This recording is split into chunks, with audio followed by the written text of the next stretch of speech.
Hello, everyone. How are you? I'm back again. I'm like a bad habit. You just can't get rid of me. Sorry, I'm a couple minutes late. It has been a busy week. Let me tell you. Wednesday morning, I had my mammogram done, and then Wednesday afternoon, I had my dental cleaning done. And then we went, yesterday was a busy day. I was doing a lot of sewing, trying to get ready for today. And then we went to my grandson's last final band competition. He's a senior, so this was it. So I just needed to grab some lotion. It is dry already it's so funny. We went from 80 degrees to 60 degrees. And not much time to adjust in between. And that can be a little tricky, let me tell you. Well, I put too much lotion on, but okay. So let me get the excess off, or else I won't be able to show you anything today. It's been a busy week.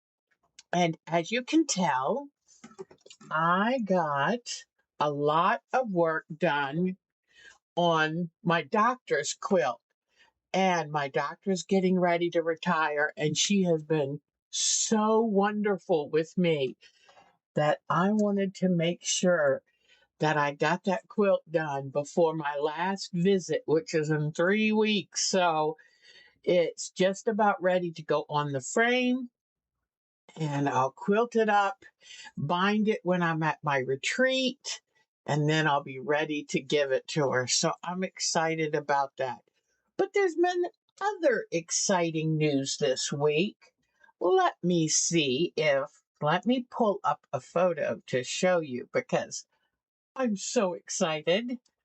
And whoops, I just had it. Hold on, just had it up. Okay, let's see. All righty, let me find this photo and then you will know what the other great news there was in our family this week. Okay, do you see this? That will give you a hint. Yes, my daughter Becky is engaged to be married, and her sweetheart not only gave her two bouquets, one that she could take to work and one for home, and a wonderful ring and a proposal, but then, he also made her a homemade carrot cake. So there she is, all happy and excited. And I couldn't be happier for her. And ah, things are going well. And I don't know about y'all, but when your children go through crises and stuff, it's so hard on you. And then when they get all settled in and their life is going along pretty good, that is amazing and wonderful. And right now, she's a teacher in the Forsyth County school system. And sadly, the former manager of the school system didn't handle the finances well. So they're having, a lot of layoffs at work. And so it just makes for a stressful job for her. So having something like this that goes so well, yay, that's wonderful.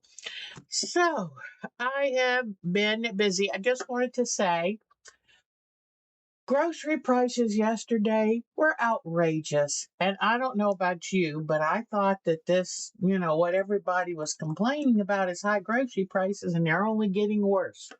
So we want to give a shout out to our wonderful Ukraine. We want to give a hope for Gaza and the ceasefire to actually stick, because I don't think that war is over at all. So, oh, look at you. Your baby became 40 this week. Oh, your daughter's fiance just died in a freak accident. I'm so sorry. That is hard. That is really hard. Well, it's been an exciting week for my daughter because she turned 47 this week. And so, in fact, Wednesday, when I was having my appointments and my dental, and I said, my oldest child's 47. So that means I'm old as dirt. So it's like something when you can. I met Mark when I was 48. So it's like, whoa, this is like, am I really this old? Yes, I am. In fact, I've got to tell you, it is so funny.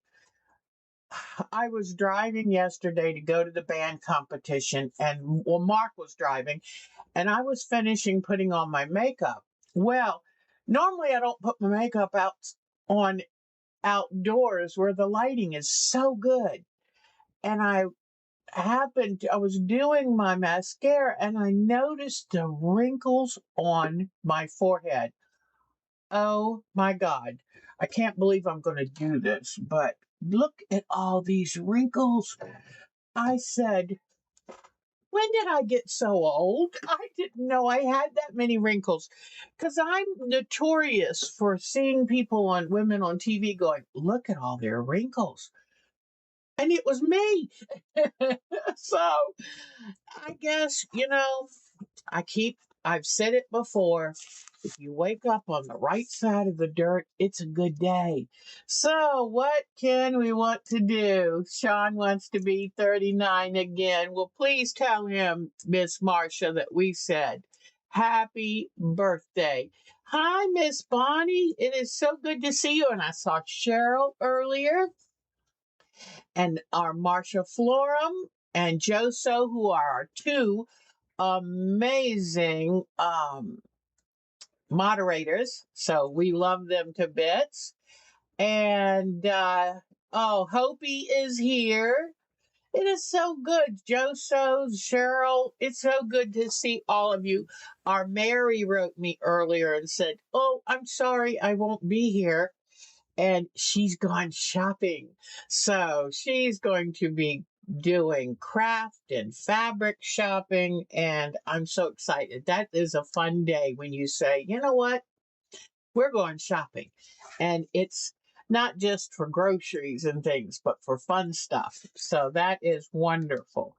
If you're wondering, what am I doing right now? I'm trying to peel the paper backing off of the Steam A Scene 2 because I'm going to put the finishing touches today on my pumpkin, my fabric pumpkin on canvas. I had thought about painting the background, but I said, but Deb, that kind of defeats the purpose because if you paint, you've done up till now, you've done all fabric. So stick with it. So here is my pumpkin on canvas that I started last week. Do you remember during the show? I started it. So here it is. And remember, I had this trouble with the stem. Well, I finally had to start over again. And that's the one thing I want to tell you. Sometimes we hate to start over again. And let me pull the lamp around so you can see it even brighter because it's pretty bright. And sometimes you just have to pull fabric off and start again. And that's okay. It makes it so much easier than trying in vain to make it work. So today we're going to do more background. I did this fabric background below it. I wanted something a little dark and moody because I was really working on shading and shadowing and all of that. So today we're working on the background. So, and then you can see here how I've been working really hard on my doctor's quilt. I got all of the migrating Canada geese. I will be making more of those. It was fun to make, and I think it's so dramatic. Then I did in fact, let me switch cameras and I'll show you some close-ups, okay? So let me head to the detail camera. Oops, I should have moved it before. Okay, let's see. Let's see what I can do. Can I zoom in? I don't think it allows me to zoom in. But I was working on the well, you know what? I'm going to go back to the main camera because I know I can zoom that one in. I've got to remember to tell Mark that if we ever do without this camera, I'm going to need the new camera to be able to zoom in. So, okay. So here, let me come over that way. Let me go up so you can see them good. There is a square and a square and a square. And it's a pretty easy block. You have, oops, I'm sorry, let me get this. You have the center square.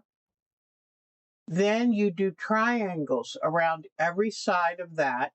And then the final triangles. And what I love is using striped fabric, it makes a secondary design.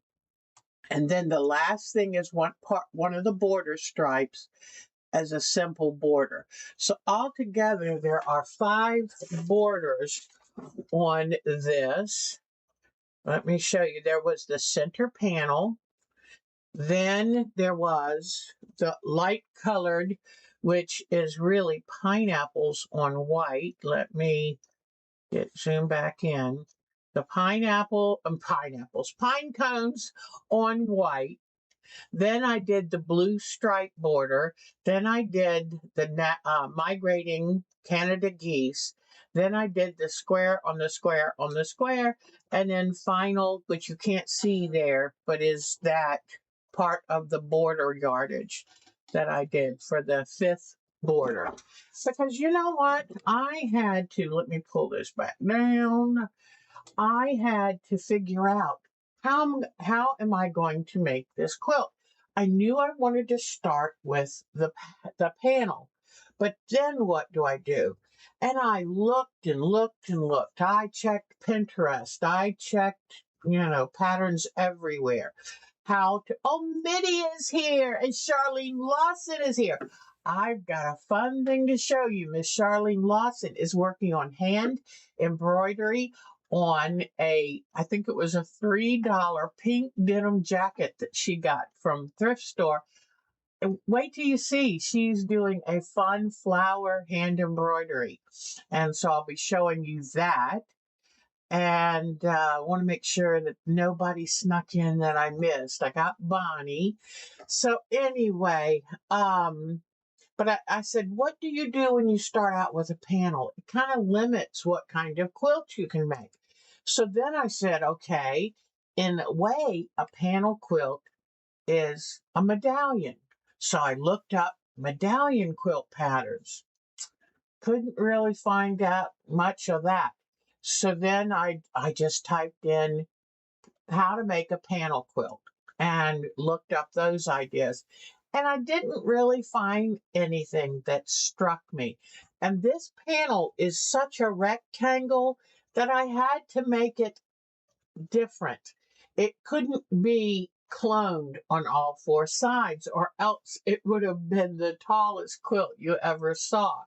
So that's where I decided to do the migrating geese on each side, but not the top. And then when I did the square and the square and the square, which is, let me see if I can get there, that goes all around 4 sides and back down. So it was a little tricky to figure out, but what I finally said was, what are some favorite blocks? Well, I love square to square. They just always look so smart. And then I'd never made the migrating flying geese, but I'd seen it and liked it. So I said, and I was sticking with the lake theme, so the flying geese was perfect. And so I had to look, and I looked up some YouTube videos on how to make them, and I didn't have time or want to spend money on special rulers and books and stuff, so I just watched some videos. And I happened to notice when they were that feels like a hair on my eyelash. But I happened to notice that they were cutting out a block laid on, yeah, there is a hair on my eyelash. I'm sorry. But there was a block they were showing how to assemble and laying on a gridded cutting mat. So I was quickly counting up to try to see what size did they cut their pieces. And it worked. And I'm really, really tickled with it. So it's a wonky thing to make. It's like paper piecing. Kind of defies common sense the way the pieces go on an angle. But once you get it going, piece of cake. And so I really, really enjoyed that. So that took up most of my week because I had, let me see, 11 times 4.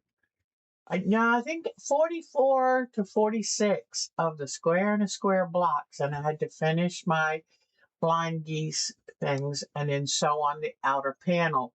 So it worked really good. Oh, you want to make a quilt with a music fabric. I've got one of those started. It was supposed to be for my son and his wife, and they've only been married 7 years, but I'm starting to figure out. I've got a retreat coming up in 2 weeks, Monday through Friday, so I won't miss any shows. But I'm trying to say, what do I want to work on? And that if I write up all my list of everything I have to pack and what projects I want to work on, and since it's only an hour away, I'm taking my good machine because I love sewing on that. I've got to tell you, my Juki 4000, I love it. And thank goodness I found that wonderful lady who sold me, I mean, it was as close to new as you could ever want. It was beautifully kept. She had hardly used it because these machines now keep track of sewing hours and all this computerized stuff. And I have put quite a few hours on it and dearly, dearly love it. So that's a good thing. So I said, you know what? When I go to Myrtle Beach, I'm going to take a travel machine because that's going to get a lot of hauling in and out and around. And so, but for this retreat, I'm taking my big one, which means it's heavy. I mean, it's 26 pounds at least. That's heavy and it's big. So awkward. But anyway, oh, I just wanted to say, please keep in mind that no food assistance, no food stamps, what they now call SNAP, it has been cut off. There are Americans that have no food right now. Please keep them in your mind. If you can donate to food banks, that's the fastest way to help. I have a wonderful food bank here that I normally give to twice a year. I made an immediate payment Friday because I knew that the food cards were going to not come out for Saturday. And that really, really makes me sad.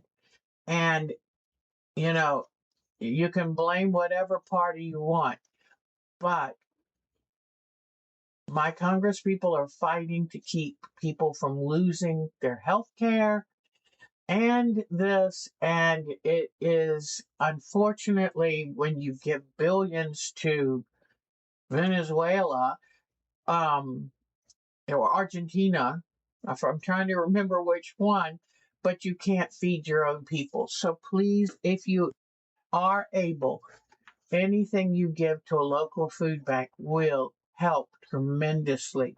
I heard one woman, she had served in the army and she's on food assistance. She said, I've done everything right and still I'm going to have no food for my babies. That's really hard. And if you go out there and look, there are photos of people waiting 5 hours in line for food. So if you are able to give, fine. If you have anything in any non-perishables in your cabinet that you can donate to your local food bank, please do, because this country is in a crisis, and it didn't take long. So, okay. So that's all I wanted to say about that. I didn't work on my Smoky Mountains quilt this week. I apologize. There was no time. And in fact, it is hanging up there. And it's getting so close, and I can't wait. I'm kind of reaching this little level of panic because I know Christmas is coming and I have some homemade gifts. Not like I've done before, but I know I have some homemade gifts. Oh, oh, I know, Miss Bonnie. I know, Miss Bonnie. And you know, it's good people, good people who have, what can they do? So, oh, I have to look after my Miss Bonnie. So I'm thinking of something. I've got to remember it so I don't forget. But be thinking these are our friends and neighbors, and who are working as hard as they possibly can, and still, it's tough. So be thinking, use compassion, and um, what was I getting ready to say?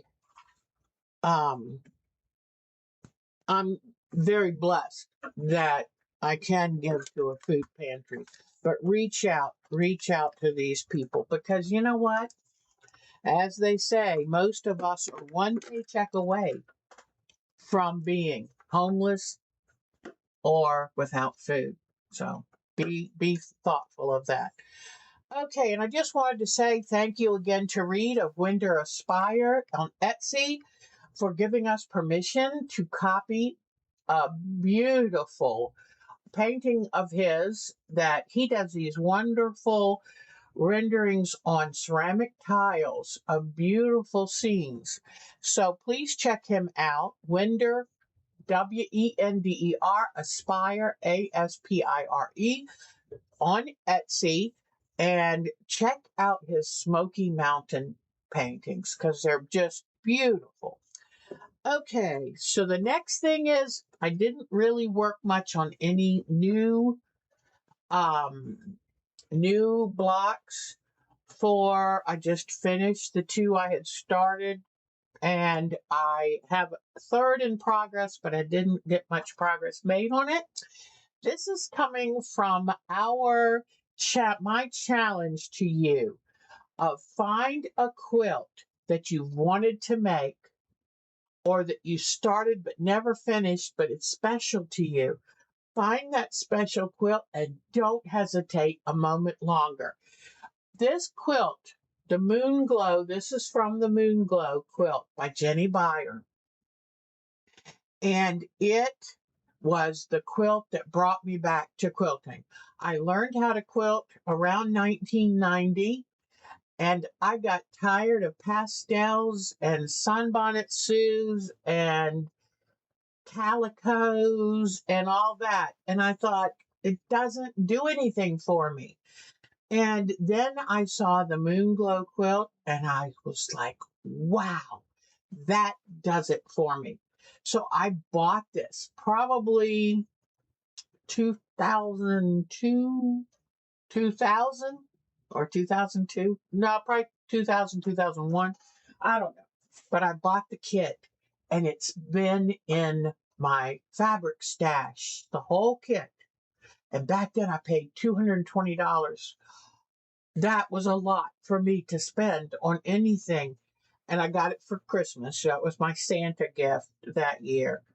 But seeing that quilt and learning who Jenny Beyer was and going to her shop and seeing the beauty that she created. I call her the quilter of light. She's amazing.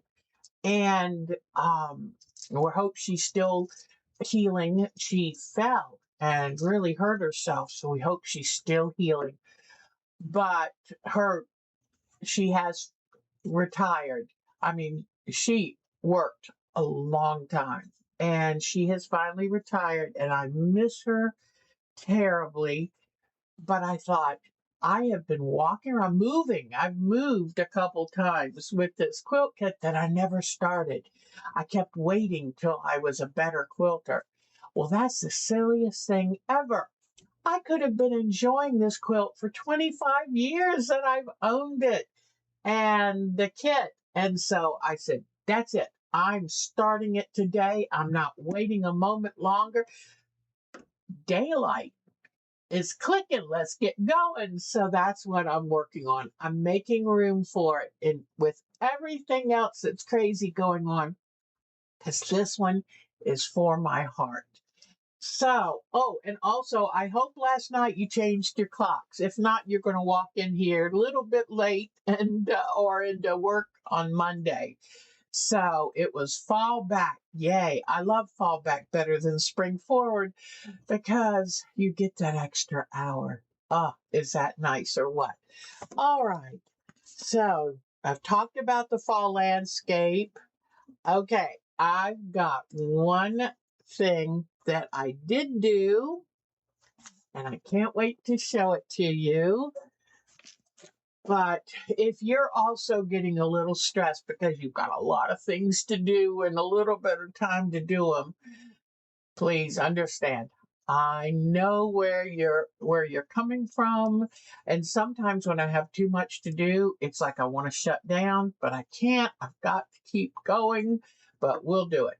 This is what a cheap Walmart pillow looks like when you cut it in half. Now you might wonder, why is she showing us that?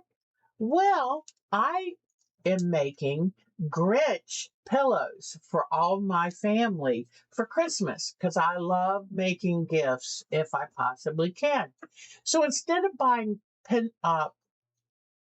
pillow forms, which can be expensive, I bought 4 cheap pillows from Walmart, and I'm going to use this to stuff the pillows. I'm stuffing each of these pillows for $1.50, and that's not bad. Maybe $1.75, but that's not bad. So I was going to just sew through the wrapper, but it became a little difficult. I had a hard time shifting what was inside the pillow, and I found out why. Because this is like a very loose batting that I have no idea how wide it is, and it's just folded, like roll folded, cut into the shape of a pillow and stuffed in the thing. So I finally had to end up just cutting it in half. And then when we made the pillow, we even took it out of this cover. I said, you know what? If they want to wash this pillow, throw the whole thing in.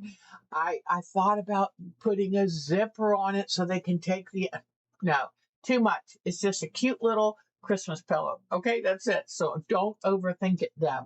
So I just thought I would show you what it looks like if you cut a pillow in half. But see how it's very much a rectangle? So we said, it wasn't, we put it in the pillow form. Mark helped me because that's hard when you've got arthritis. And with the weather changing, good old arthritis is hurting. Every joint hurts. But so he helped me, but it just looked wonky in the pillow. So then I said, you know what? We need to take it out of the case. And that way we can scrunch it and move it around. So are you ready? I got some green minky fabric, which is so soft. And then doing hand embroidery, I made Grinch pillows. And then all I'm going to do, I left this little bit open at the bottom. And I'm going to take matching thread and just do a nice little tight running stitch along the bottom so it'll be as invisible as possible. And like I said, I've got 9 or 10 of these to make, but number 1 is done. And it's just a little fun Christmas kind of gift. So you need to put your glasses on. So here is the Grinch pillow. And it was very easy to embroider. Very, very easy. because I'm not an embroiderer. I'm still a beginner. And I had to learn how to do the yellow stitches in the eyes. And what I remember seeing on something is someone did kind of like a feather stitch. So you did some down from the top, some up from the bottom, and they meet in the middle. And that's a way to cover a large space like the eyes without having them too loose where they'll get caught on things. But isn't that cute? So if any of you want to try this, I drew the pattern for the face and I can send you by email a copy of that pattern. And I just got Minky and then the inexpensive pillows. And now I'm going to have a handmade gift. They know how much I love the Grinch. So I think it's going to mean something to them. So, okay. I thought I would show you that. And good cost saving. Let me tell you, I'm trying to think of where I found the Minky, but I think I spent $30 on the Minky. And then I spent 4 times 6, 24 on the pillows, and I'm going to make 10. So, oh, and I did buy the yarns. I went on Walmart.com because Mark and it is a good iris color, Miss Marcia. I went on Walmart.com, found these skeins of a thicker hand embroidery yarn because I thought, I don't want to end up, I thought about using floss, but I said it's going to be too thin. So, and then here, it's called Perla, La Perla. I got each of these skeins for $4.50. Can't beat it. And so I'm very excited to finish these, but got that from Walmart. So I think considering the amount of pillows I'm going to make, it's a pretty good deal. So, okay. Now, I'm going to show you, when I go to a retreat, when I go to the Myrtle Beach Quilt Party, speaking of the Myrtle Beach Quilt Party, I think there are some openings because not every class is filled. I think Lisa and I both got the class we want. We'll be in class together again this year. I can't wait. And I got my notice last night. Yes, it's more of, this yarn is more of, thanks for asking that. This is more, it's a mercerized coned cotton and 278 yards. And it's more like a pearl cotton, but it's thick enough. It's a good thickness because I didn't want to have to be doing any more stitches than I had to. So I would say it's a heavier weight pearl cotton. So if that helps, and use Thread Heaven or beeswax, it will help. And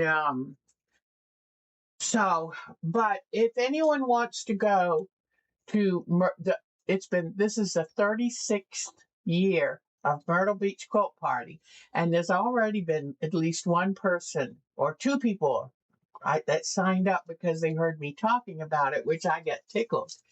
And it's going to be in Myrtle Beach, and it is fun. And Wednesday's registration day. Thursday, Friday, Saturday are class days. They've got a wonderful array of classes. And I stay at the hotel where that directly adjoins the meeting rooms and the banquet rooms that we use. So how easy could it be? And they're very nice rooms. And it's the Hilton. It used to be the Spring Maid, and they have special rates for Myrtle Beach Quilt Party, but every evening there's something fun planned. And I don't know why, but that has just become a favorite of mine. It's probably my single most favorite thing to do. And so Lisa comes there, and so I want, when I go to that class, that'll be in January. So if you're interested, look up online, Myrtle Beach Quilt Party, mbqp.com, and you'll see the information there. Sign up and tell them I sent you. Deb Masternardi of Our Time sent you. And see what classes are still open. There's some really good ones open. And there is everything from landscape quilts to old-fashioned traditional to somewhere in between. And they even have a new category. Bring whatever you want to work on. You want to come and have fun at the party, but you don't want to start a new project? Bring whatever you've got and work on it. So it's a lot of fun.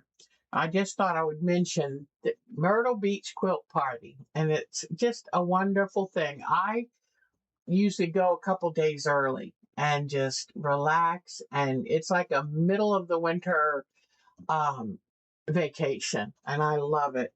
So, but the reason I've told you that is because I'm getting ready to go to the retreat.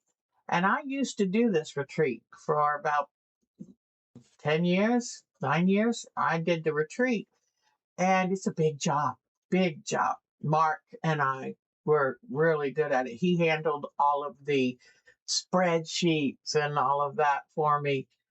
Um, but there are four ladies who run it now, and two who handle, one especially, Miss Nancy, who does a wonderful job running it. She has an assistant, Heidi, who helps her do the reservations and things and the room assignments.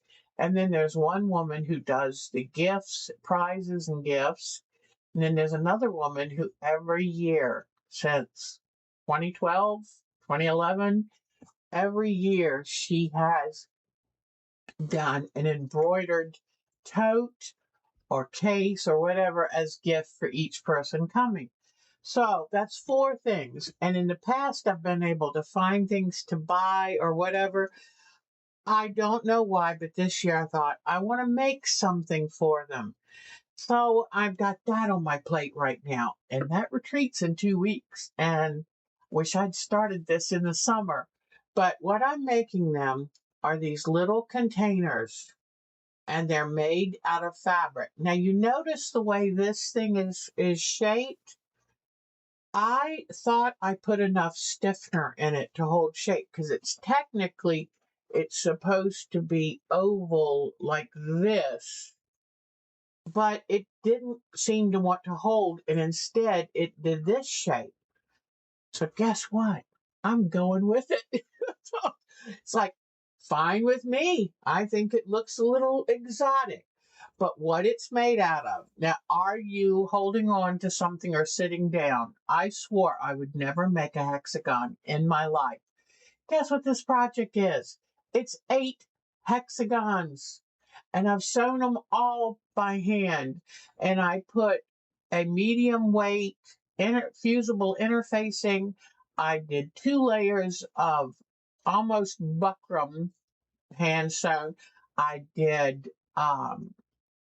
some cotton batting, trying to make them so they'll hold their shape.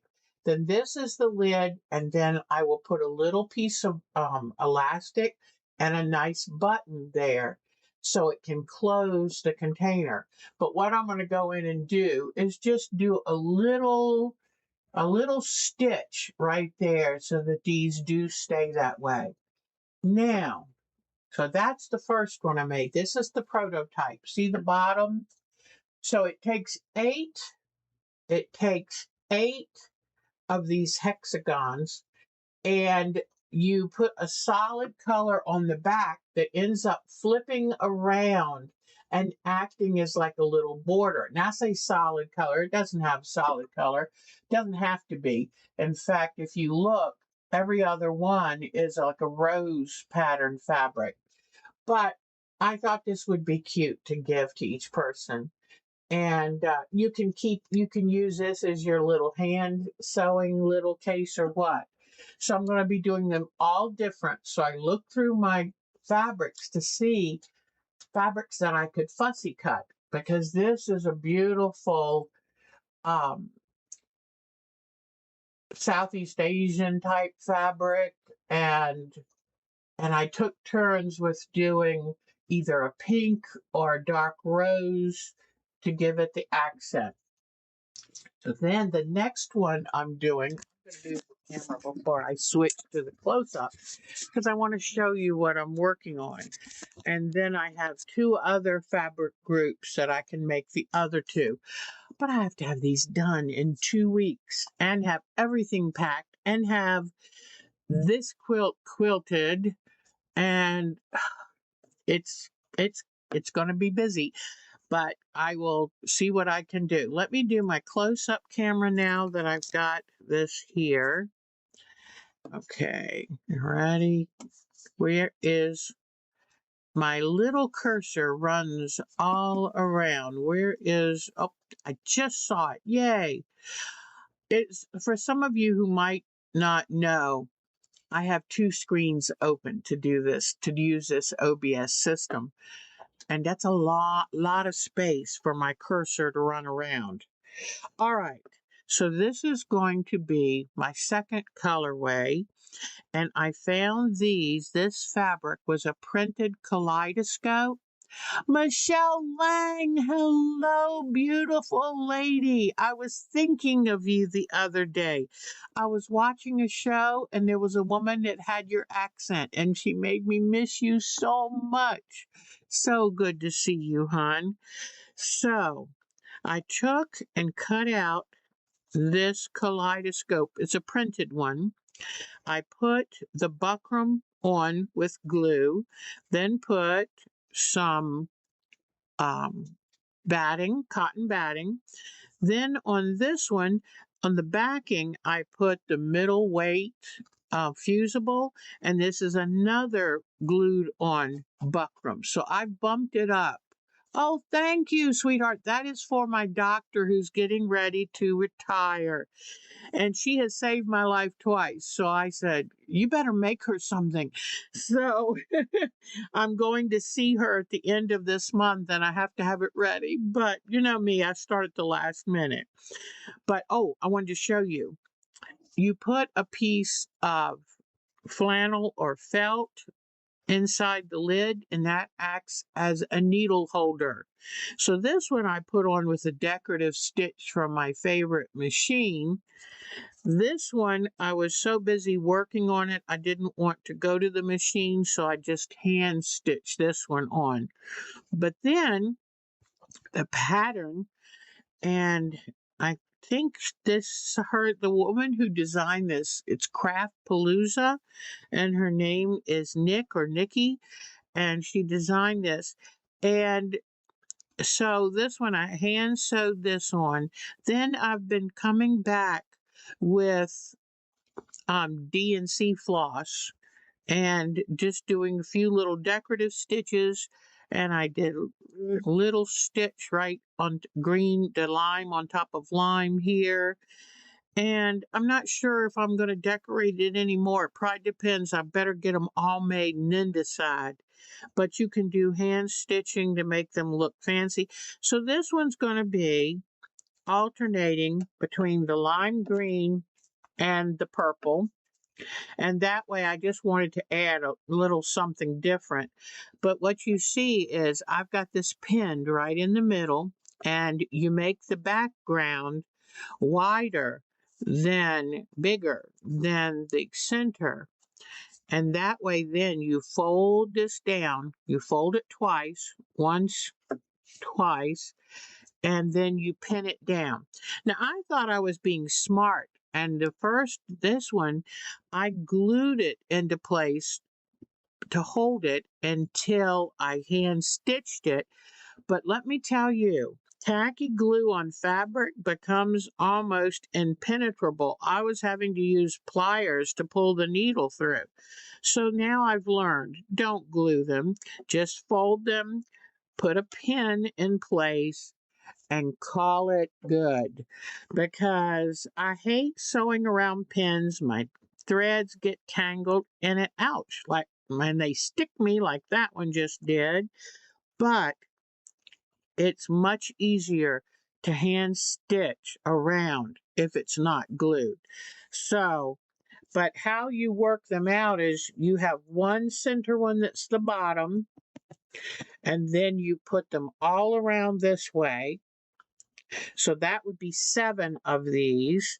And then you have an 8th that you put on one of them for the lid.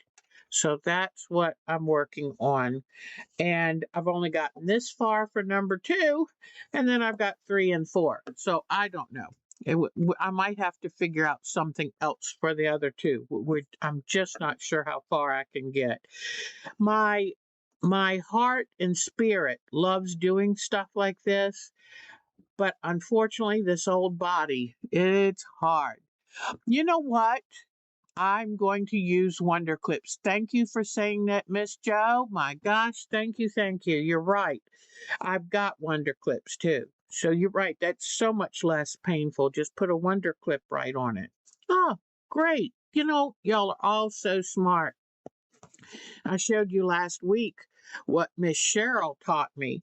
And thank goodness Miss Cheryl taught me to how to use, I'm looking for buttons to think of.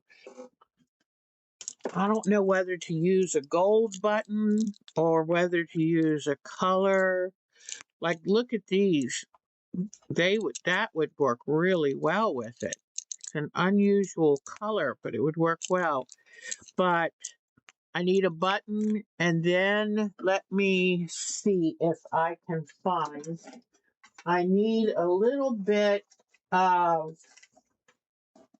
a stretchy, elasticized cording. And hopefully, yes, I do. I save little bits and bobs of everything, trust me. So I've got some silver. I was going to pull this over for you to see, but do you see this whole mess of stuff here? I've got red, I've got silver, I've got black. So by saving all of my little scraps of things that have come out of gifts or whatever, I'm going to be able to do what I've decided to do is put the elastic under here and the button right here. And I think that will do the best job of keeping the lid flat. So that's what I'm working on. But boy, there's some pretty color buttons. Yeah. So I'll take these up with me too. But see, people can put thread and they can put needles and little pair of scissors, whatever, and have this as a little case. So it's just a way to tell them thank you so much for putting the retreat on. So I've got this to work on. All right, so now let me come back to the main camera, and I tell you what, tell me what you are doing while I want to finish this. And this was so easy. If you want an easy and fun project, now I'm thinking of all the holidays. It's just an inexpensive canvas you can get at Hobby Lobby or Michael's, and you take your fabric, go through your stash, and use what wouldn't and that wouldn't work for them. And then I'm using fusible interface, fusible web, and then I just take and gently iron it down. And whatever, if something doesn't stick right, then just use tacky glue. So I'm going to bring the camera over here and show you how I'm going to make the background fabric so I can use it for the pumpkin. So let me get that camera ready again. I don't want to make you nauseous, so get it ready first. Okay. Now, okay, so I've got I take my Steam-A-Seam 2, which is what I'm using this time because I do want it. Got to get my iron heated up again. But I do want to use this because it is the stickiest. And so what I'm going to do is gently lay the fabric. Now, I don't need that much fabric because I only have the little, oops, let me bring this up a little bit.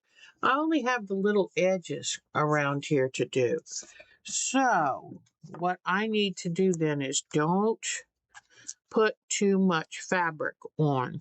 Now, understand that I keep a container of fabric that I have fusible on so that anytime I want to do a mosaic quilt, or I have used this technique so many times.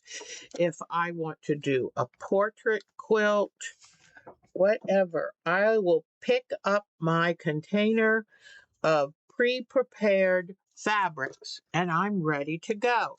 Now, I finally figured out how to do this, so I will show you.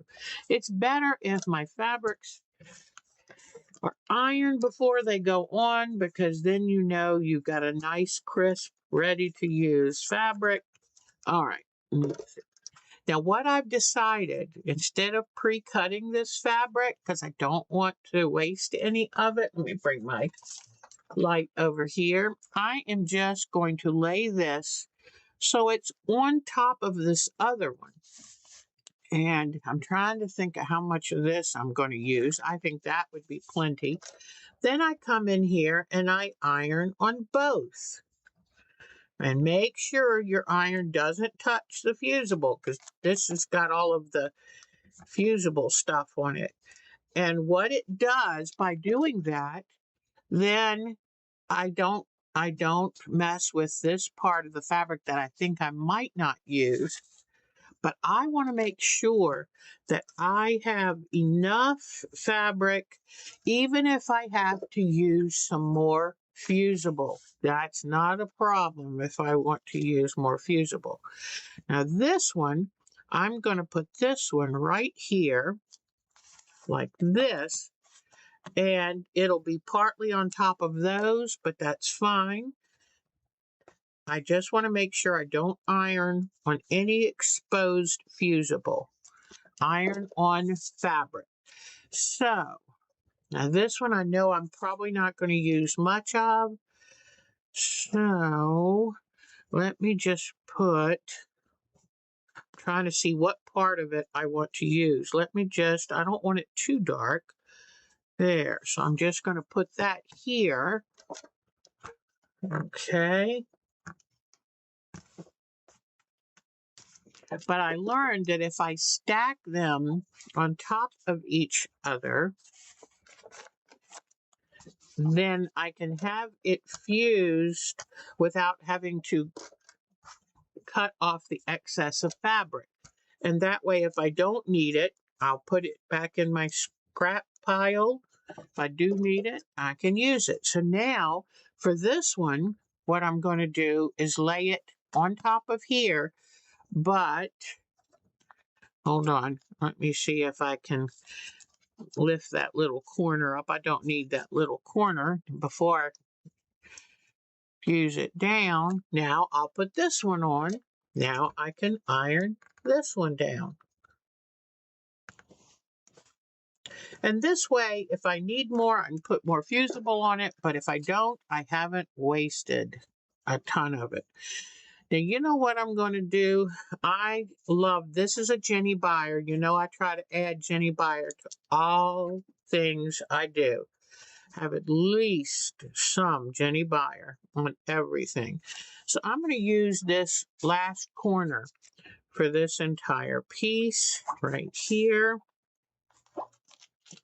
Let me get it moved down just right. Okay, just watch that little piece right there. Okay, so get this totally fused down. Now, that means there's one more fabric right here that I haven't fused down. So what I'm going to do is cut a piece of how much I think I want to fuse of this. So I think this size is plenty because I kind of want to do the background scrappy. Okay, so now I can put this away. I don't need any more of that. And I'm using, the pumpkin is orange. Well, the complementary color for orange is blue. And so that's why plus blue is my favorite color, but this is why I am, I'll put this right there because I want a lot of this blue speckle. Okay, so now I've ironed this on. So now my fabrics are ready to go, except for the cutting out. So I'll just come up here and cut in between here, and then cut over here like this, and just lay my fabrics in a pile so they're ready to be used. And some of them you have to cut them back before, like right here, I need to now fold this part back so I can see right where this bottom fabric ends and where the next fabric begins. Okay.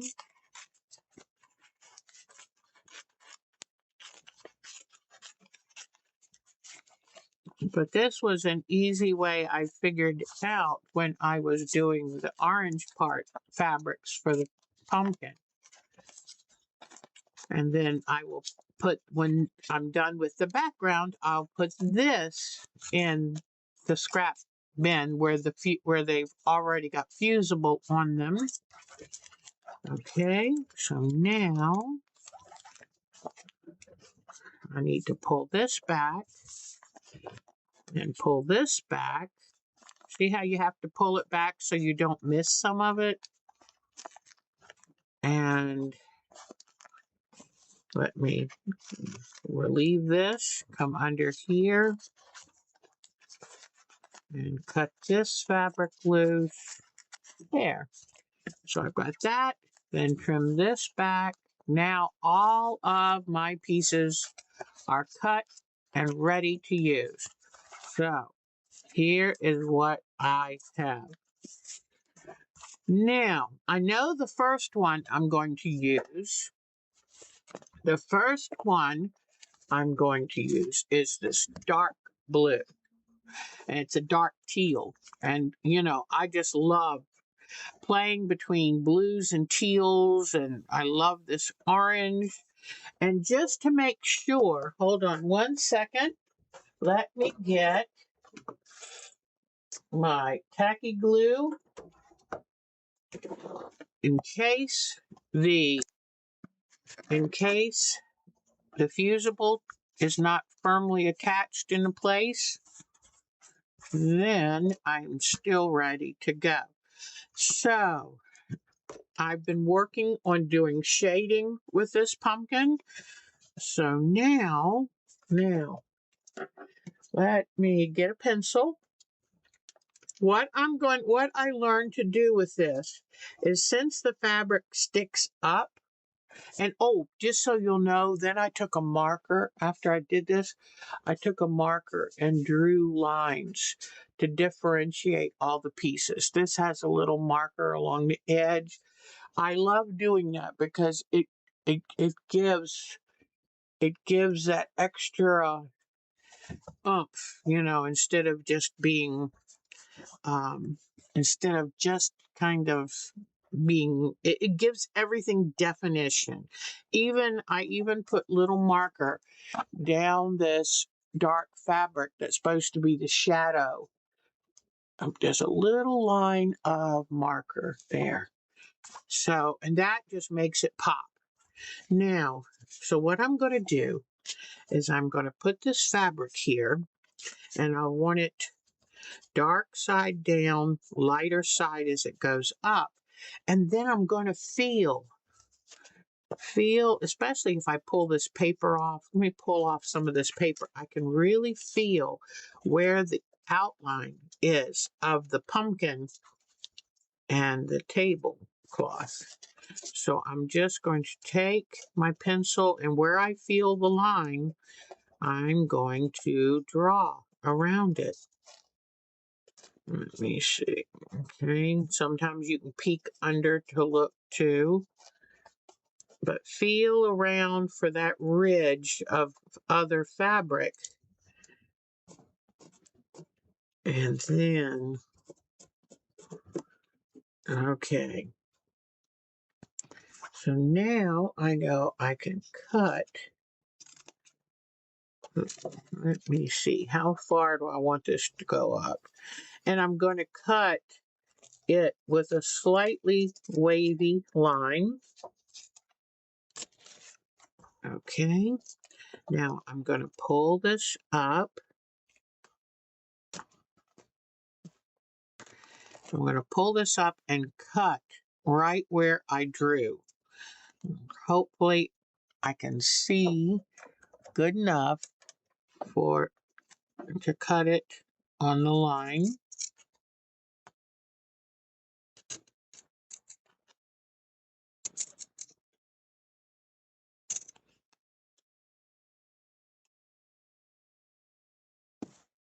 And this part, it's cut off. This part is gone. Okay.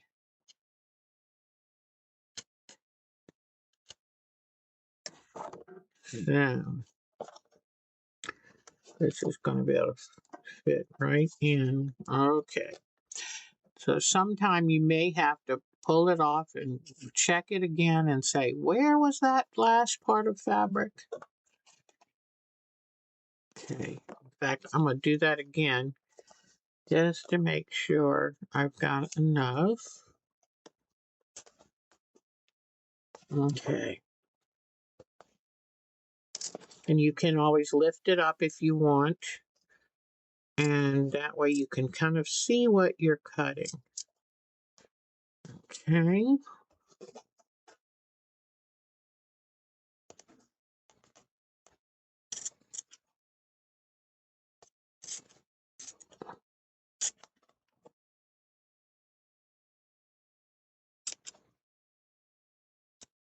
All right.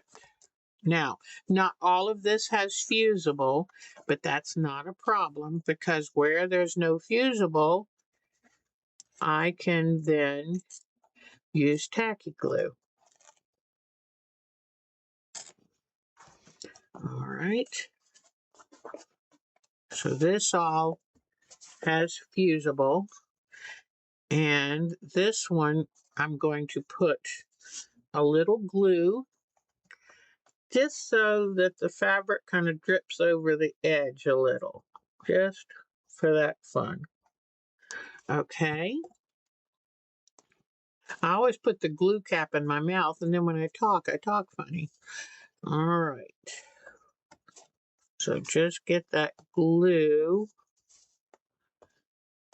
And the reason I'm not using a school glue is because I really want it to stick quicker and stick stronger. And where this excess is in this corner, I'll just squeeze it together, nip it off, and we'll glue that down. All right, so now I have some background right here, okay? Then I probably will continue with some more of this all along the bottom here. But for now, I want to go over to this side and I want to fit this one. This one's going to be a little trickier. So let's see. I'm probably going to have to do this in 2 pieces. Okay. So what I'm going to do I'm going to feel this edge. Feel this edge right here.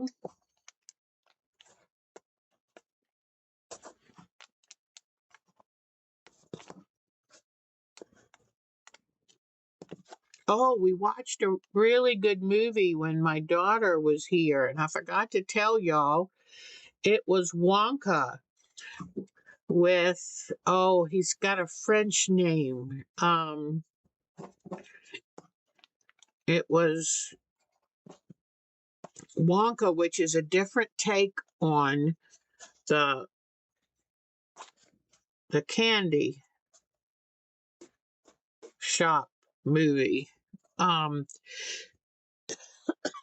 forgot the guy who wrote it. I forgot his name. He was married to, whoops, go this way.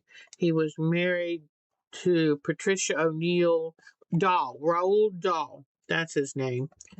And I have kind of been funny and not really enjoyed a lot of his works like James and the Giant Peach and stuff like that. But this iteration was wonderful. So if you have a chance to catch the free Wonka movie, I recommend you do that. It was great. We were very, very, and at the end, boy, good tears, happy tears. So, okay, put this here, and cut this out along here. Now, some people might have said, well, Deb, it looks like it would have been easier to put the background on before the pumpkin. Well, of course. But when has that ever stopped me? So, yes, I do things just a wee backwards. Now, I'm going to take a little piece of this and I'm going to stick it down there because I noticed that it was going to be a little tough to get that all the way down there. Now, how am I doing this?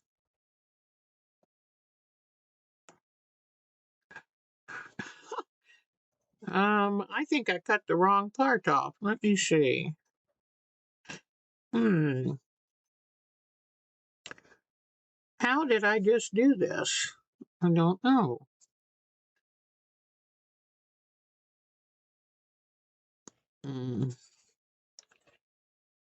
Hold on just a second. Oh, this goes here. Okay, here we go. I'll get it right eventually. Okay, and then this one, I'm going to take a little bit more off. All right, so this goes right here. And if you've ever thought about it, doing work when you're on camera can get a little tricky. I gotta be honest with you. Okay, so now put this piece right here and this down.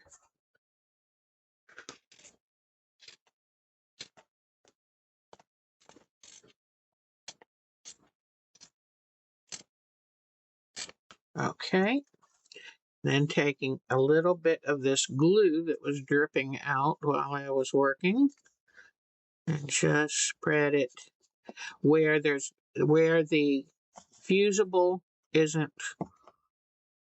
attached. Okay, I'm gonna scoop that up just a little. Let me try this one more time, get it right. Okay, scoop that up. All right.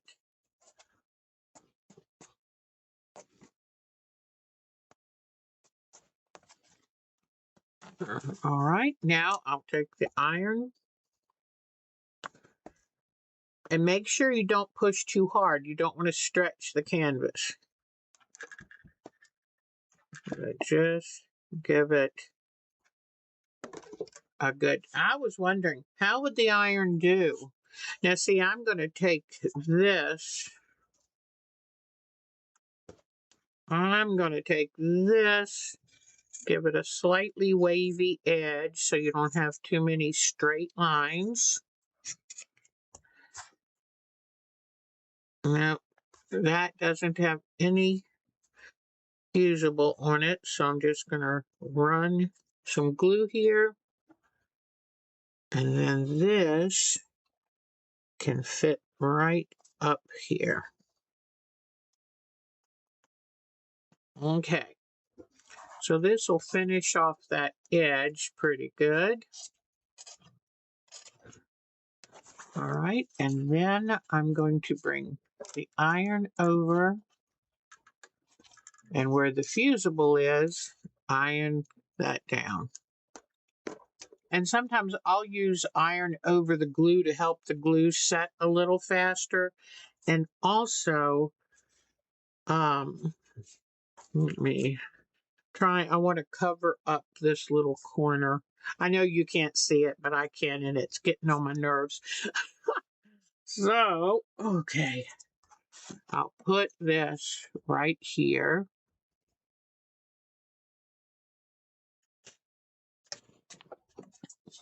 Okay, go this way, go this way.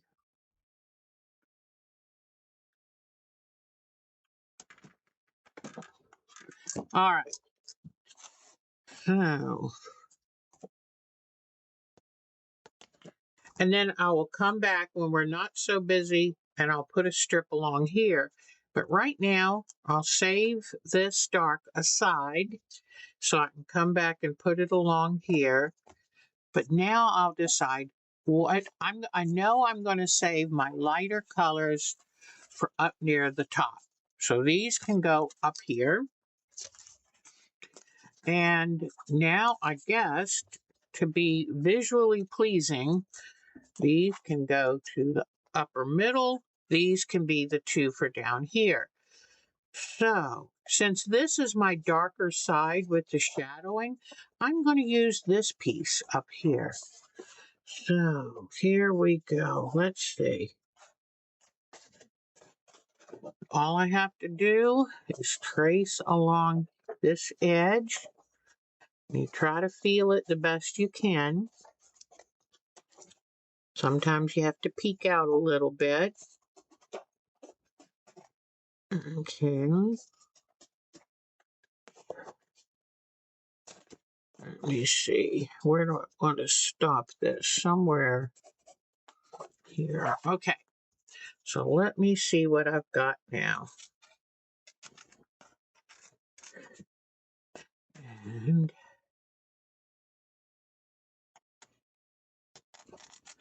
sometimes I might leave this a little bit long because I can always cut more, but I can't put back on. So let's see how this is going to work. This will go here. Okay, so then I need to cut this. All right.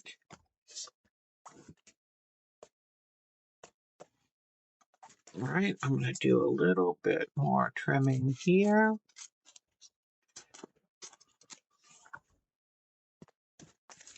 And I'm going to cut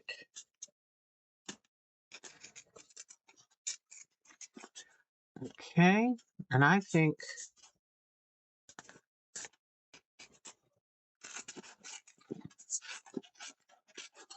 and I'm purposely not cutting it very straight. Okay. All right. So now what I need to do is refine this just and see how this is not going to be this is not going to be a straight line itself. All right. Let me get the light over here. All right, there. So that fits pretty good there, but let me tweak it just a little more. Okay, cut off just a little bit more of this. It's just kind of eyeballing it and working with it. I've got more fabric, so I'm not worried about making a mistake because I can always cut more. All right. That looks pretty good. Now I'm going to make this a little more uneven. Then I'll peel the back paper off.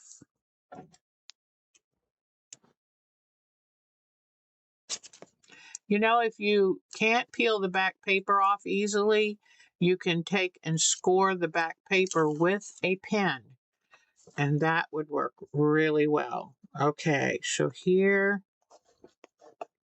I go. And before I iron this down, I'm going to taper this shadow.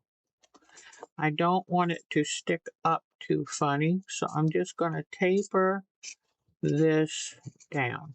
All right. Now, what I do is I'm going to bring the iron over, and I do not push down on the canvas. I do not want to stretch out the canvas. Then I'm going to tilt it up on its side and decide how much to cut off. I just kind of want it to look like the colors are dribbling onto the side. I don't want to cover the entire side. I just want it to look like it's been painted and it's just running slightly over the edge. Come on. It is hard to cut fabric that has the fusible on back. All right, so now just run this along the edge. But see how easy this is? It is so simple. And it's going to be fun. I love how dramatic it looks. It's going to be a lot of fun to always have this to put out. And you noticed I did not make it a Halloween pumpkin. That way I can keep it out until after Thanksgiving. All right. So now I'm going to put this blue. This is the side the sun's coming from. When I put this fabric, this much lighter fabric here, I was a little worried. But when you get back from it, you can definitely see that this is where the most light hits. Okay? And I don't know about these yet. I wanted some kind of reflection, but maybe they're too matchy-matchy. I'll figure that out. But I edit as I go. I don't worry about editing. And I can always take something out. All right, so I'm drawing the line along this.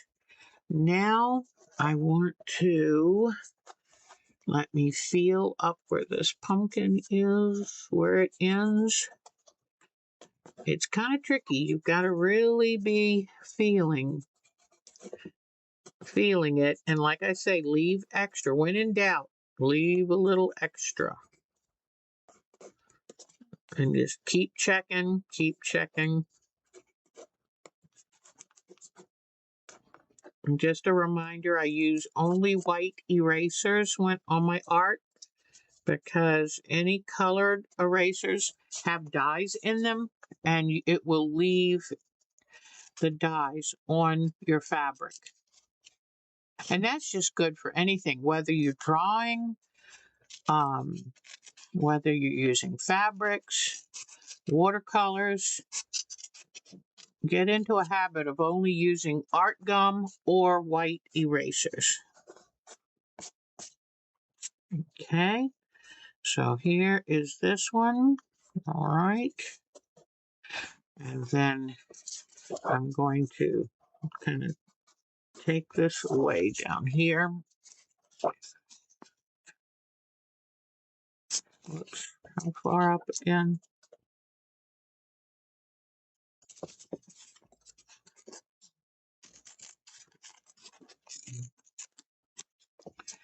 All right. Now I'm doing this as I'm thinking. I did not have this planned any more than just using lights and darks where appropriate. So I'm kind of doing this as I go because none of this is permanent. There's no way to make a tragic mistake. It won't work out that way. You can always heat it up, pull it back off, and since you're going to cover it back with something anyway, even if it leaves little sticky threads, it doesn't matter. All right, it's looking pretty good. And I just want to make sure I leave that dark line. I leave that dark line so that I don't have to redraw it. But I mean, I could always redraw it. I just always want you to know that just have fun. Approach your art as if you're 5 years old. Because when we were 5, we did it because it was fun. And there weren't mistakes as such back then. We just had a lot of fun. All right, so now I'm going to move into the mediums. And this one reads darker, so this should go on this side. This one reads lighter. This will go on this side. I'll start over here this time. And let's see. Whoa, that's just going to be close. I might have to use, I'll use a little cut piece. Let me get this in. I'll use a little cut piece and some glue. Okay, so I'll get ready to glue that in.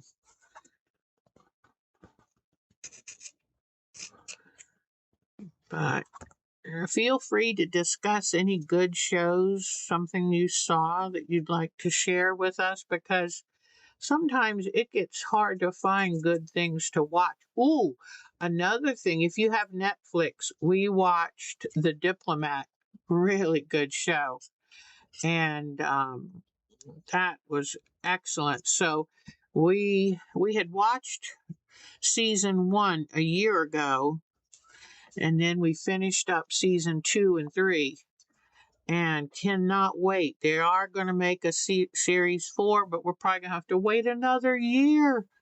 But that was so good. And I forget the gal's name who's the star, and she's also the executive producer. So she's a smart cookie. But that was really good. But share what you like, and then that way, when I'm not doing this, it'll be this. Dolores is here too. Yay! Oh, that's neat. Isn't that neat? Wow. Okay, so now I've got this. Then I'm going to take and, how am I going to do this? Okay, so if I stop along there, I'm just going to cut a fresh edge. I'll give you a hint. When you're trying to do collage, don't allow any wispy edges unless it helps the look.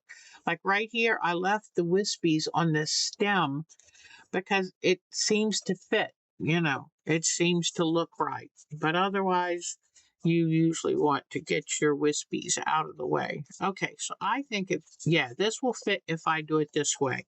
So now what I'm going to do is start drawing it this way. And okay, and just try to feel that edge where you've already put your fabric on. Let me see.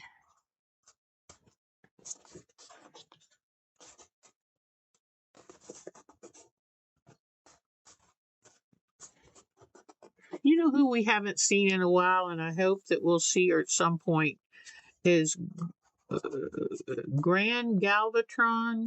Remember her? She just loves the Transformers, and I'm hoping she is well and just very busy. Okay, so I'm drawing the things on so I can know where to place this. Okay, now where does that stem? It goes up right here. Okay, here we go. And then we're just going to wisp off into this direction. Let me see. Whoops. Let me do that one more time. Okay, because am I going to go above this vine?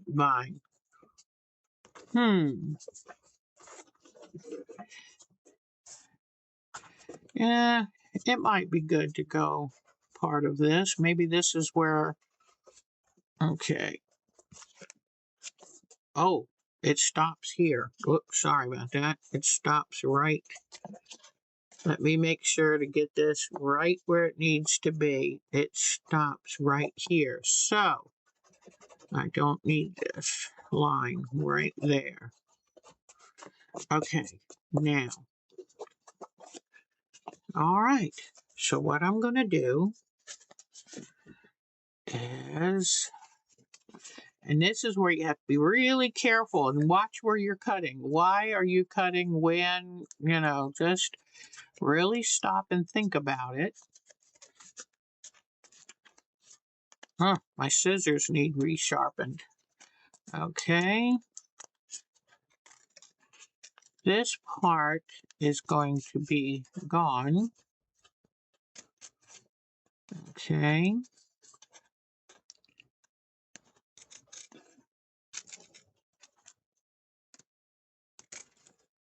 All right. And this part is going to stay.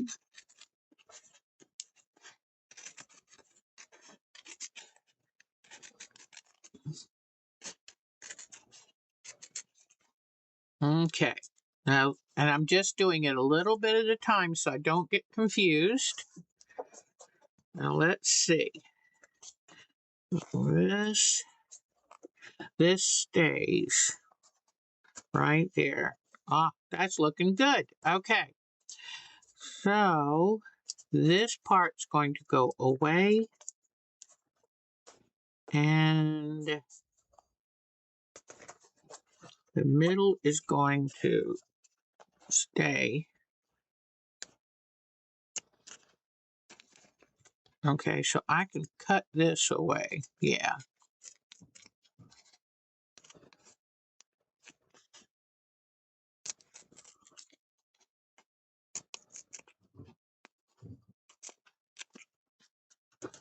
Okay. Oh.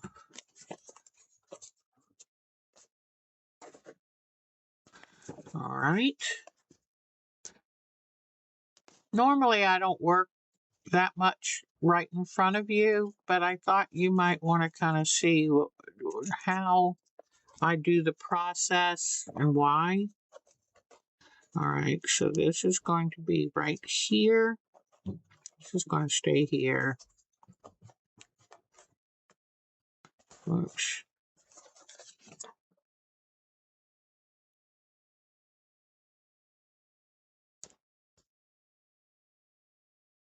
It gets a little tricky, just take your time.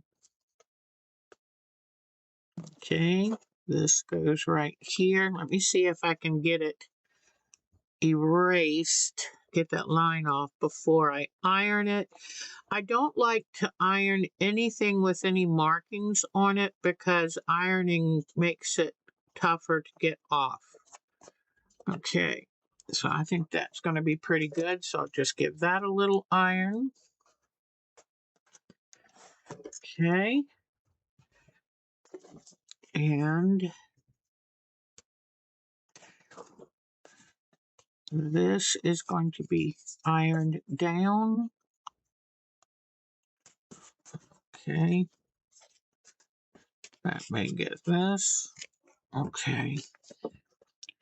Now, I don't think I had a big enough piece over here, so I'm going to iron a second piece on. Okay, here we go. So just to make sure I've got it covered, I'm going to put this up here.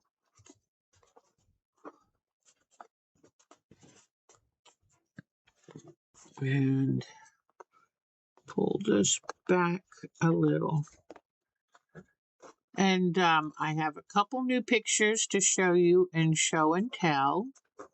So we'll be doing that very soon.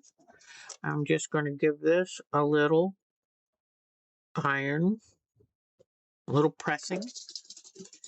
All right. So now what I've got to do is, okay, this is going to go up here. Okay.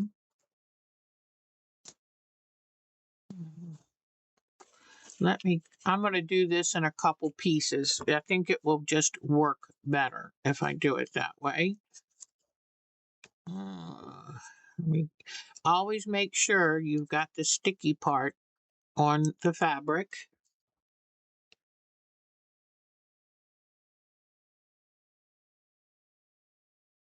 Sometimes where the other fabric touched, you'll get it, it'll kind of be a little confused.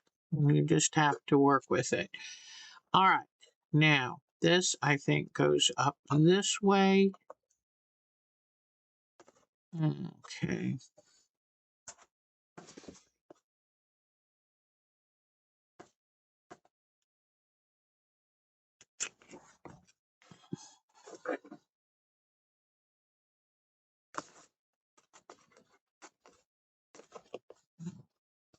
Okay, I need to do a couple little trimmings here,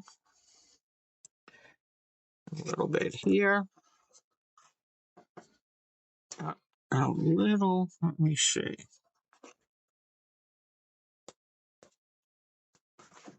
Looks like I do need to put another little piece right here. This is where it gets a little tricky, but remember, this is the beauty of collage quilting, is just scissors, glue, whatever you need to fill in the space.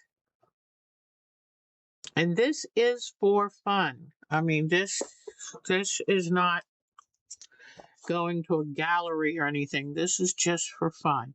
All right, so now this piece is going to go up here. And since I cut that loose and did it separately, it allows me to tilt this the way I need to. All right.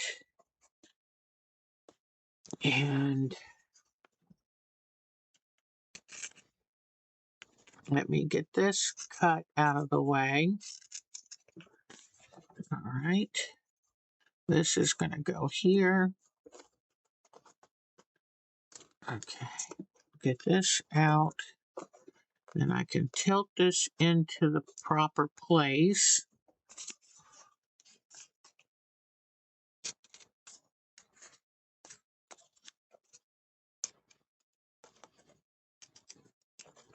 All right. So is anybody working on a good,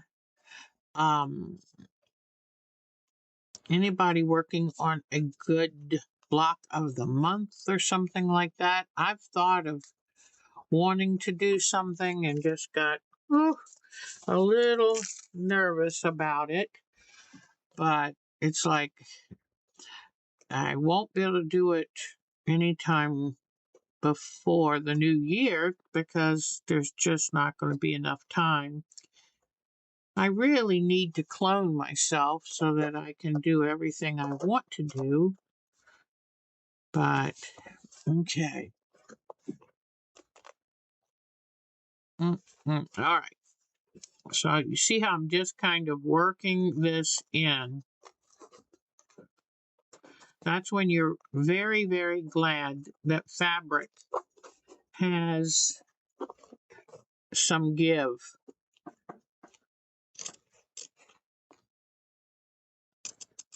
Okay. Here we go. Let me pull this in just a little closer.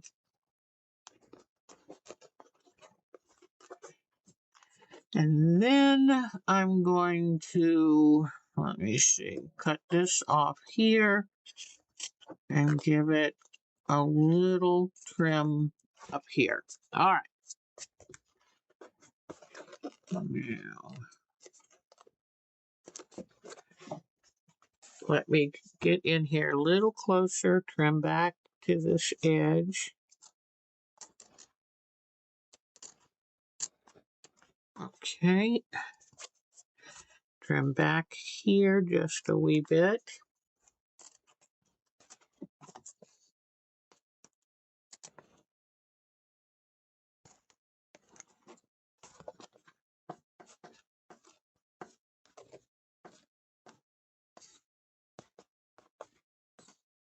Oh, I know what I was going to tell you. In the movie Wonka, Olivia Colman was in it. Oh, she's just, I love Olivia Colman. Ever since I saw The Crown, oh, love, love, love, love, love it. I am an Anglophile, so I love to watch British shows, movies, all of that. Okay, so this is looking pretty good, yes. So what I'm going to do now is come up here, just tug in just a little closer here. And see, once you cut the fabric loose, then you can have, it has a lot more play to it. And I think I'm going to trim this a wee bit lower. And I like doing curved edges instead of straight lines. Now I need some glue where this part didn't have any steamicine too. So, okay. All right. Then I come under here, trim this up a little because I just want it to look like it just kind of dripped over the edge. All right.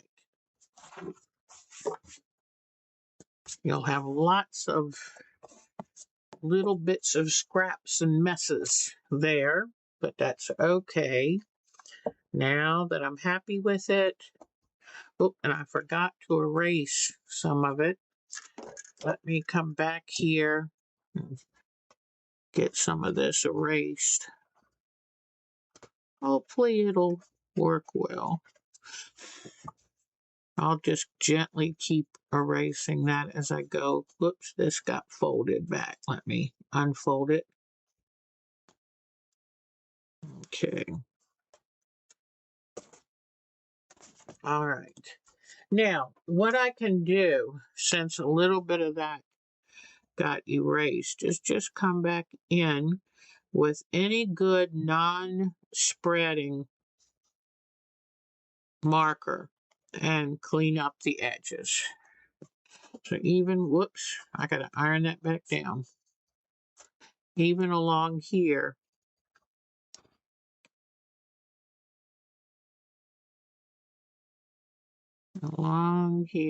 go back anywhere you need to touch up and keep that nice and sharp.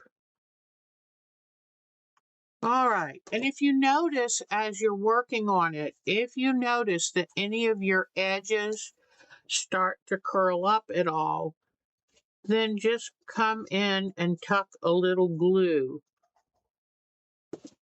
Tuck a little glue in. All right, I just wanted to touch up some of my edges down here. And on the sunny side, I keep that defining line a little lighter. On the shadowy side, you can make it much darker because that just works with the shadow. All right, so are you seeing this? Take care, Cheryl, sweetie. Oh, Hugh Grant, he did do a great job as the Oompa Loompa. I'm so tickled you saw that too. Oh, she's having cataract surgeries. Okay. 13th. Good for you. We will definitely be thinking about you. I had it done on my one eye. It was really easy. Just please follow their instructions of not, don't do anything they tell you not to. Because you don't want you want that eye to heal. But you're going to love it, hon. It is wonderful. All right, so now I'm going to come in and do this side really quickly. We will definitely be thinking about Cheryl before she has that done. I'm so glad I had my one eye done. My next eye doesn't really need it as much. So I'm waiting until it needs it, and then I'll go in. But it's so simple. You're awake for the procedure. I was quite pleased at how well it turned out. Okay, let's see. Then this is going to kind of just go across there. It's so good to see Miss Cheryl. All right, then this is going to go here. Then this is going to go here. All right, this is going to be the easy side. Yay.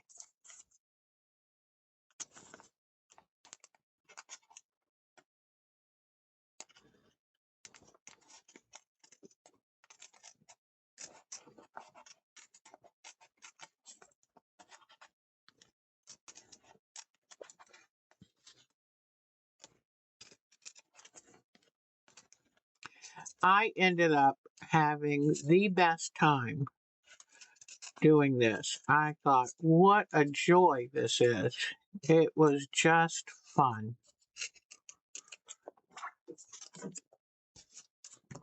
And as long as you have the steam on the back, then I took my little, oops, there was one little problem. I didn't leave enough. So I'm going to cut another piece to fit right in there. All right. Oops, excuse me. I'm going to cut this a little big and then cut it down after that. Okay. So right in there. So this needs to be cut more. Okay, that's good. Then this needs to be cut down. All right, let's see. Yep, that's good. Okay, so all I really need to do, I think, is this part right here. All right, let's see how this works. And the good thing is, because it's a collage, it doesn't matter if you have little, little bits. You don't have to have anything perfect and seamless because that's what collage is.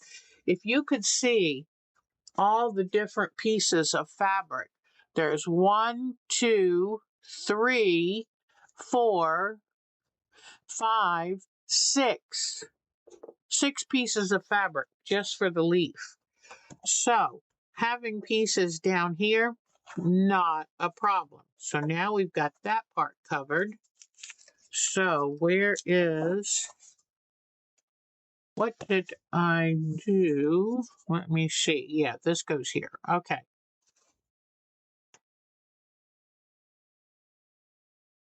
All right. Let me do one little, this will be perfect.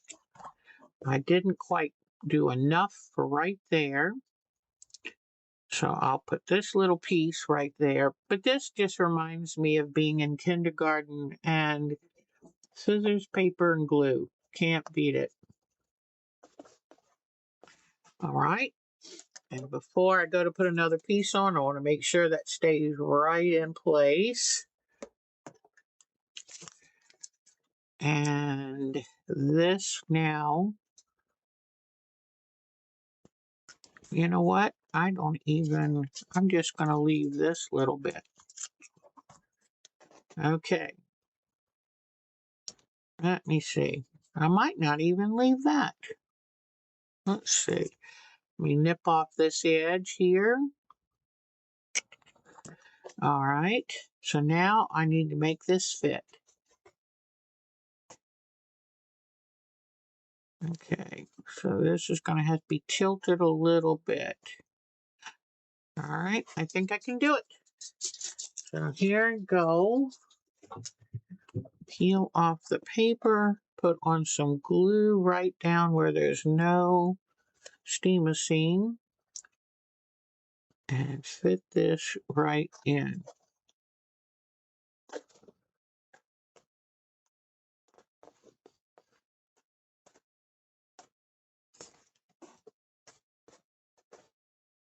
Okay, there we go. And because the fabric bends and stretches, you can make it work. And I love that. Now let's say that you wish it was a little closer right there. Well, come in with your outline pen, and there you go. Just re-outline that. Oops, I just realized I covered up part of this right here. I've got to open this back up. Okay. But just come in with your outline pen if it's just a little part showing. All right, now let me get this cut right where I need it.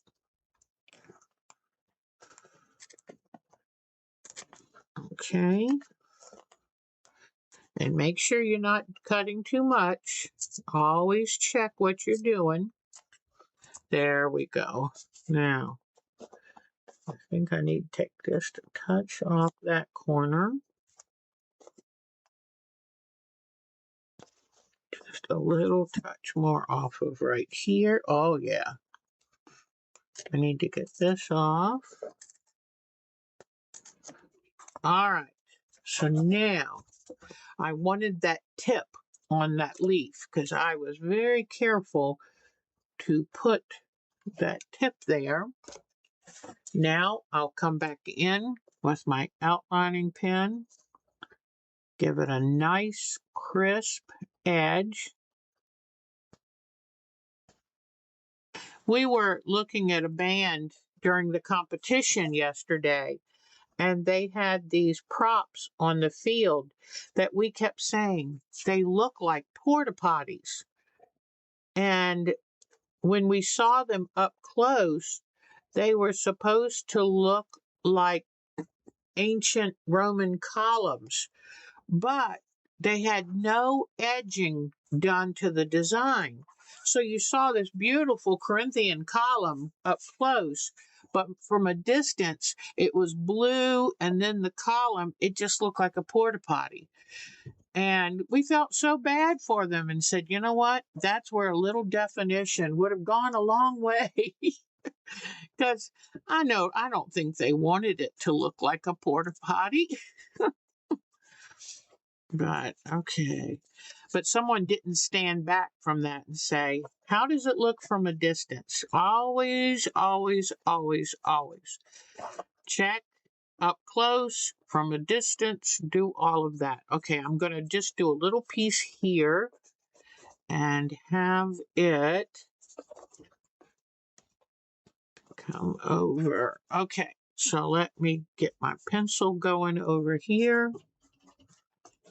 But just step back. A lot of times I will take a picture of something because if it's not, sometimes your nose can be right in the piece of art and you don't realize you've missed something. You've gotten the angle wrong. The proportions don't look right. So get your nose out of it, step back, and then give it a really good, strong appraisal and see if you need to change something. All right, I think I've got this. All right, up here is going to be easy. This around all of the vines and stuff is really tricky. Okay.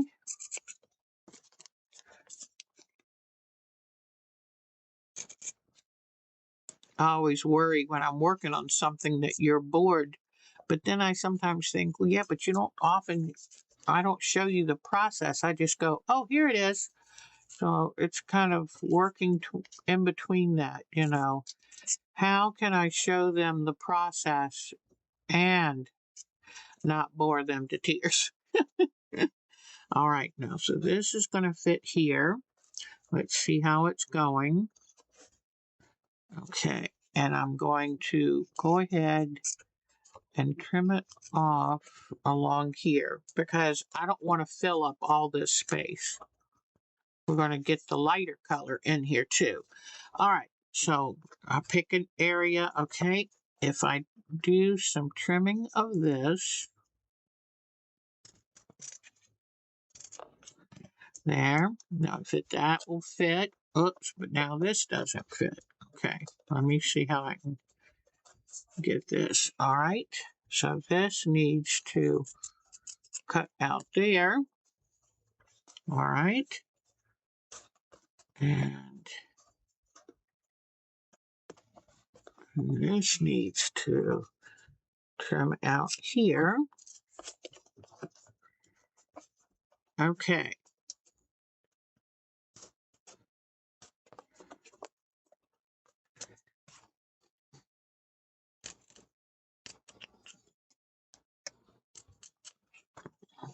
Okay. Pretty good, pretty good, pretty good. All right. And let me put this right in there just to make sure that part is covered. Sometimes in these little points and corners, it's hard to get everything just right. So feel free to put a little something behind that so you don't have to worry so much. Okay, so now this needs to be trimmed off. All right.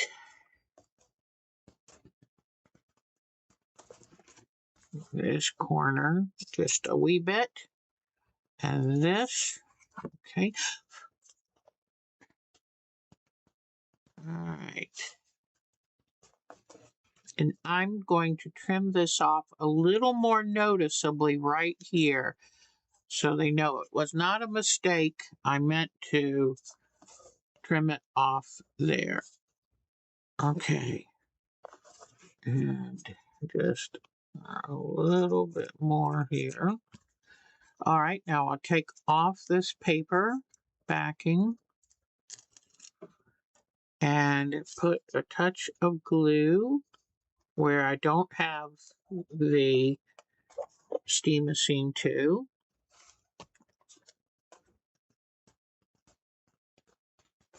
Okay. Here we go. All right.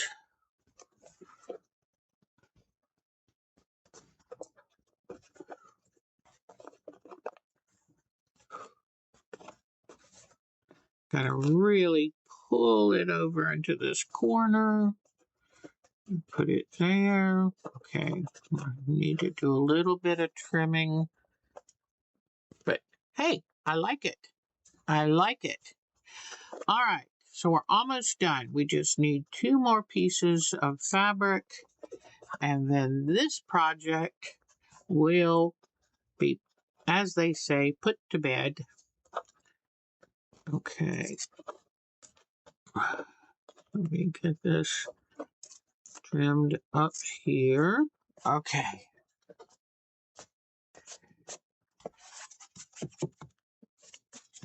Get all the little threads off. All right. So now this is ironed. All right.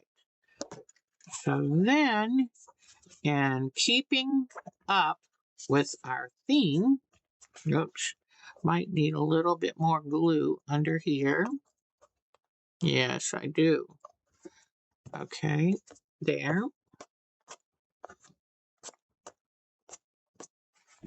I'm going to run this right here. All right. Now, I'm definitely going to give this a little treatment like that. And then come up this leaf right here. I don't need to press hard on the pencil on this light colored fabric. Okay, then down here. Okay, so I've got that, and then I just need to come in here a little bit. Okay, and come about that. And all right, so let's see what we have here. Okay.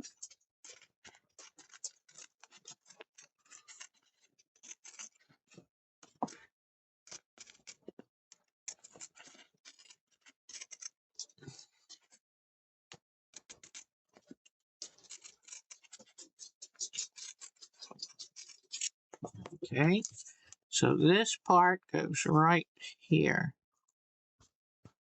All right, now I'll,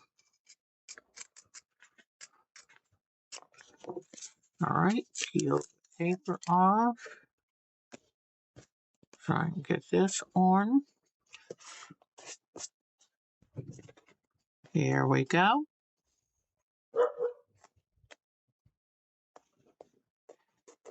So did everyone have a nice Halloween?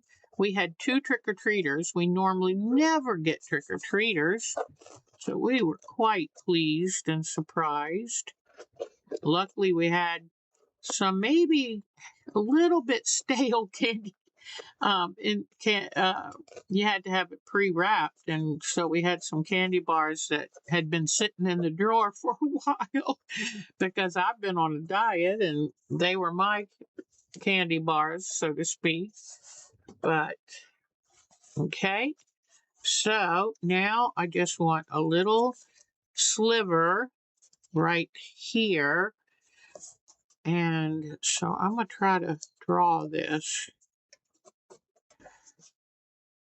Okay.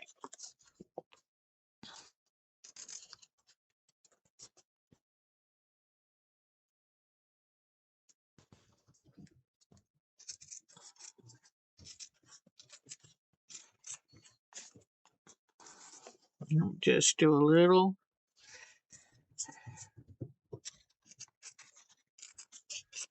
Okay, let me see if I've got this part correct, and then I can cut underneath. All right.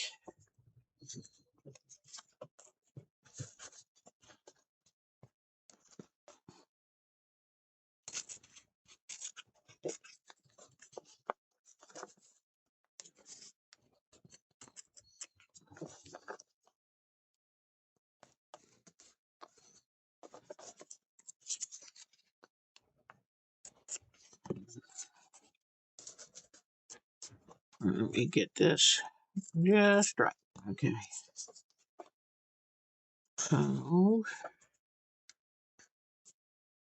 okay. And this I'll do here. All right.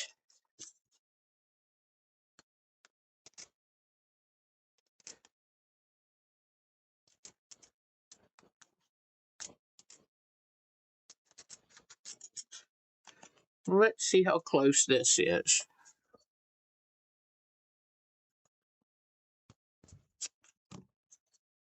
Let me get the paper off here.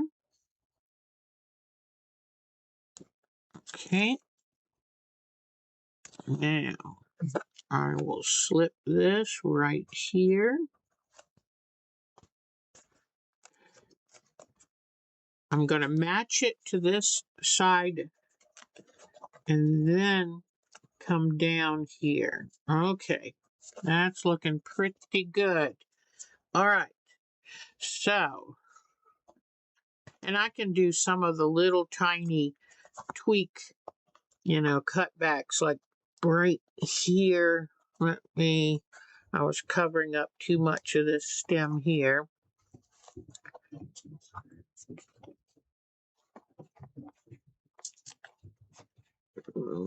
Trying to get my little snips to work very carefully here.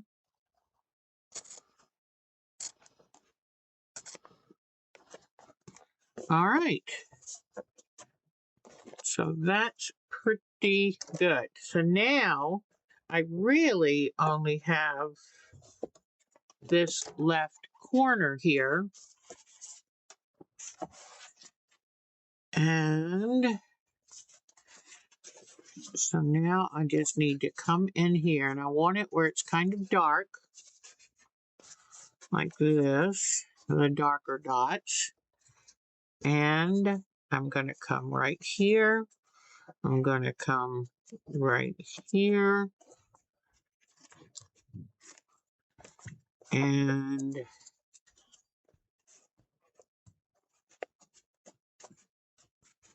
okay.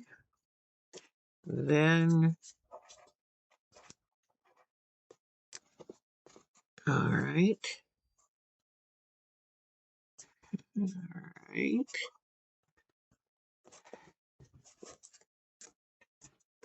This.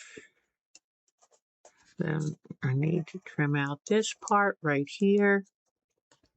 All right, I think I've got it. By Jove.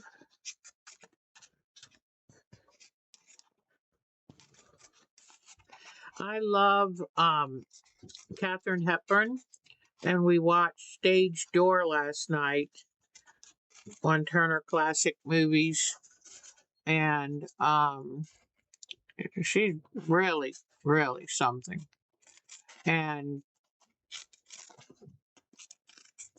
okay, here we go. I heard that we then also watched an interview on Stephen Colbert's show with the man who played Silence of the Lambs. Oh, I'm supposed to be up here. Okay. I was wondering, how is this supposed to fit again? Let me put okay, this is gonna go up top here. Let me put this bend right here so I know how far to trim over, which here will be like right along here. Now, where is that top part? I better make sure I've got it. Okay, there it is. All right, so I'll come here and kind of do a curved line there. All right, and then this is ready to iron in place, and then I just need to do that little bit right there. And I don't know how this is going to look. I'm doing so many different fabrics, but I just said I'm doing collage style. Let's keep it going. And I want it to definitely look like a piece of artwork because that's the whole point of this. So I'm putting this right here. There we go. Okay.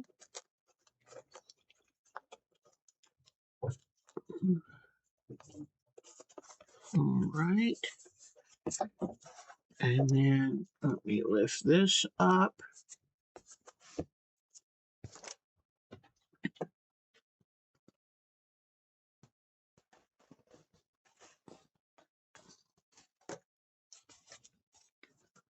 And then just iron this on here and this on here.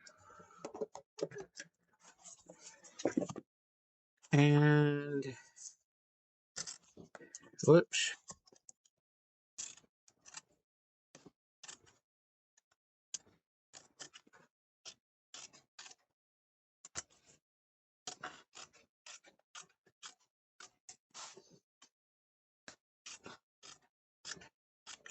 Okay. So since this doesn't have any steamacine too, I will glue it down in a moment. And now I need to come back in here with this and fit this Let me see. Okay, I'm going to fit this in here. So,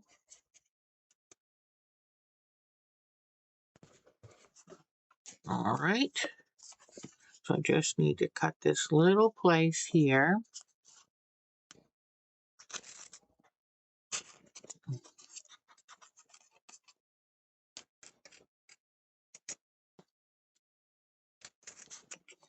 Let's see if I've got it close.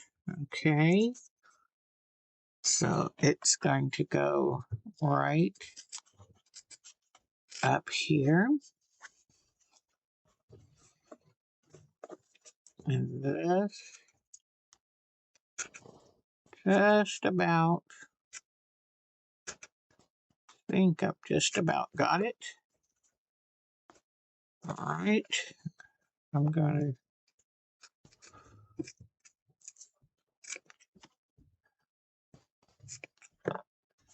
all right. Good. I've got it pretty good. I just need to cut it a wee bit shorter. So I'm going to come back here. All right. Let's see how I'm doing.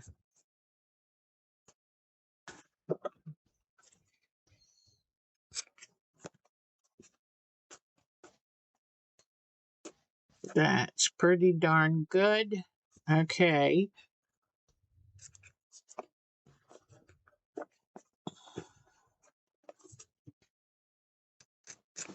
All right.